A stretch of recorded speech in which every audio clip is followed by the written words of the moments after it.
Hello, we'd like to look at some sequence and series questions from Algebra 2 and Trigonometry. Let's get started here. So, first, if you want to get those 5 terms of each sequence, all we have to do is this. We just have to make a small table. Oops.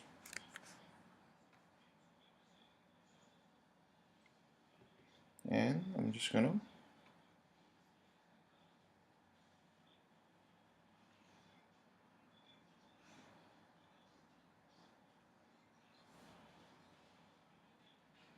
So here it goes.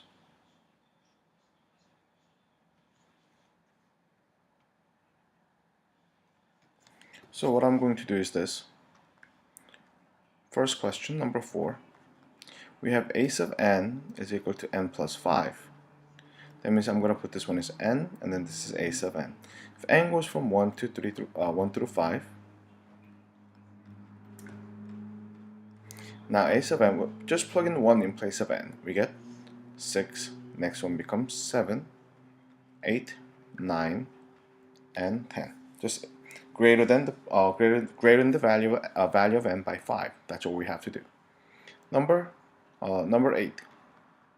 We have a sub n is equal to 20 minus n. Then same way as before,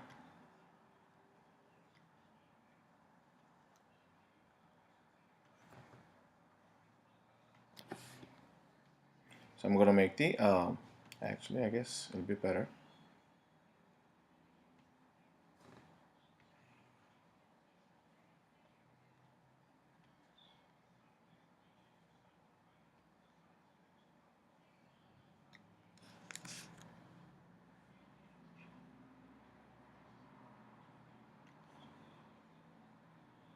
So I'm going to, oops.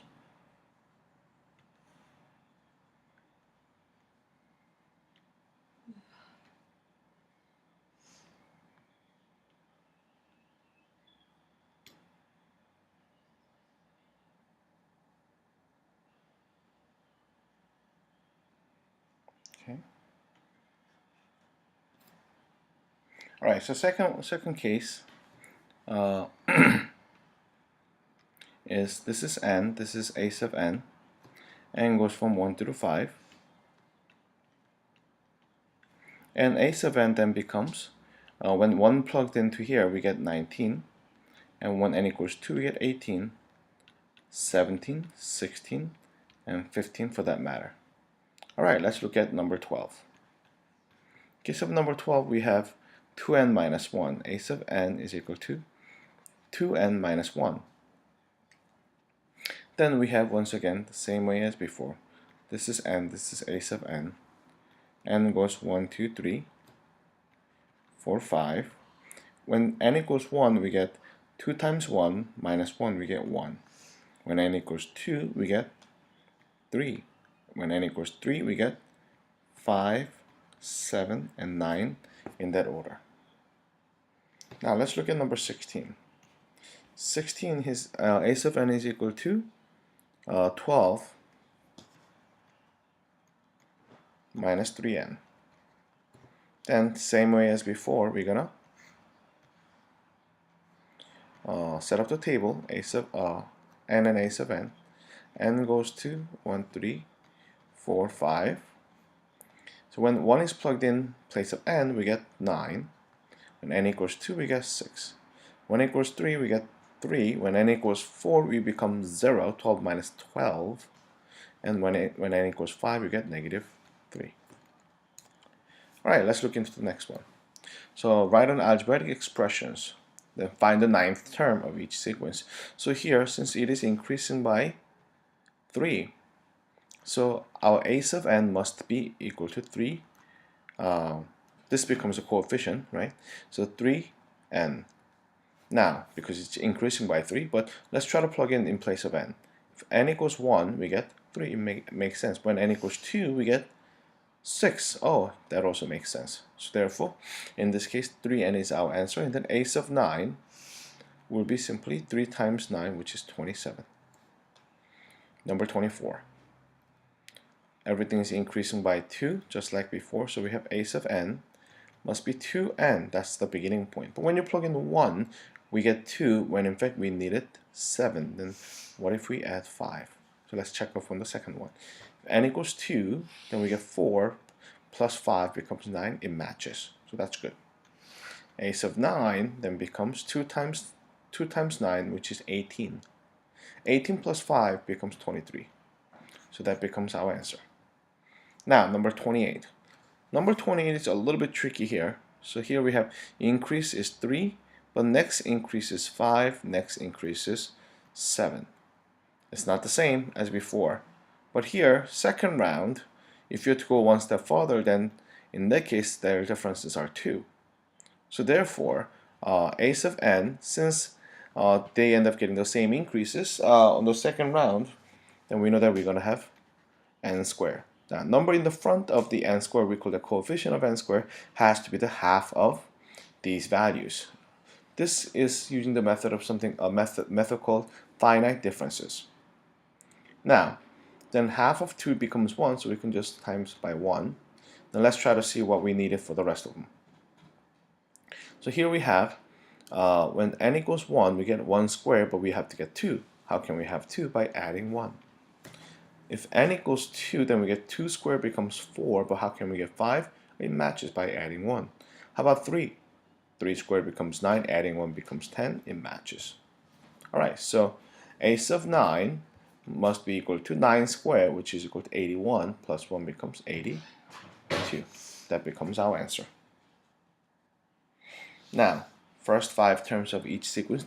This is called recursive definition. So, because each term is made by the defined by the term right before it.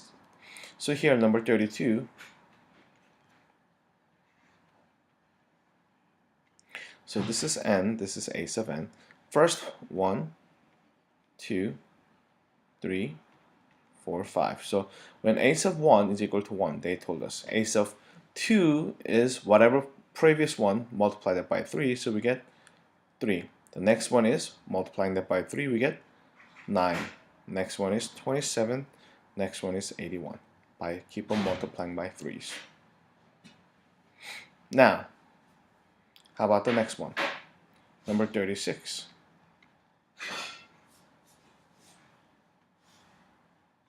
So here we have n and a sub n. This basically tells us that previous term plus n becomes the following term. So here 1, 2, 3, 4, 5. These are the values of n. The first one is 4, they told us. Now second one is the previous term plus this number itself, which is 2, so we get 6. Next one is the previous number plus the value of n, which is equal to 3, so we get 9. Here 13, and here we get 18. Now, determine if each sequence is arithmetic sequence. If the sequence is arithmetic, find the common difference. You see, the whole key is the common difference. The difference has to be the same. Negative 3i to negative 1i. You will realize that this is increased by 2 i's. And same here, and same here, same here. So therefore, it is arithmetic.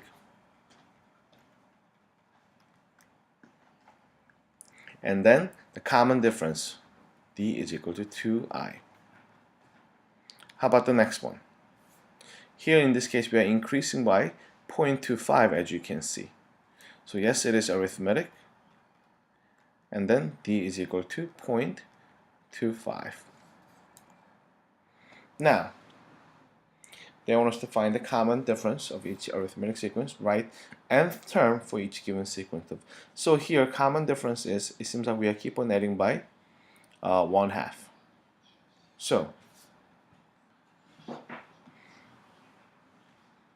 So we get common difference is equal to 1/2. Now, write an nth term of this. So we can, in this case, we can just continue a little bit. So next, 1, 2, 3, 4. Fifth term will be 2.5, which is what? 5 over 2, and then sixth term will be 3, and then seventh term will be 7 over 2.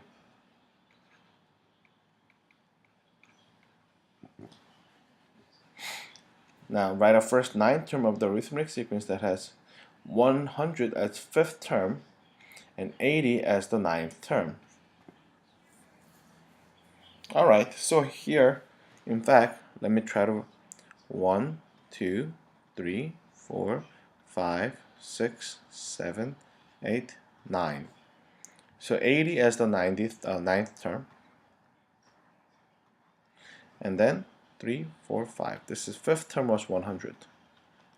You see, the thing is, each increase, or each time there must be some sort of common difference. Let's see how many common differences were there. 1, 2, 3, 4. So 4 common difference must be from 100 to 80 becomes subtraction of 20. Then common difference must be equal to, by dividing it by 4, we get -5 must be the common difference. Let's check it out. Then we get 95, subtracting 5 each time, 90, 85, and 80. So likewise, then the previous terms can be easily found. Since if you move to the right, then we subtract 5, so when you move to the left, we will be adding 5. So 105, 110, 115, and 120. So that becomes the first term. Alright, let us move on to the next question.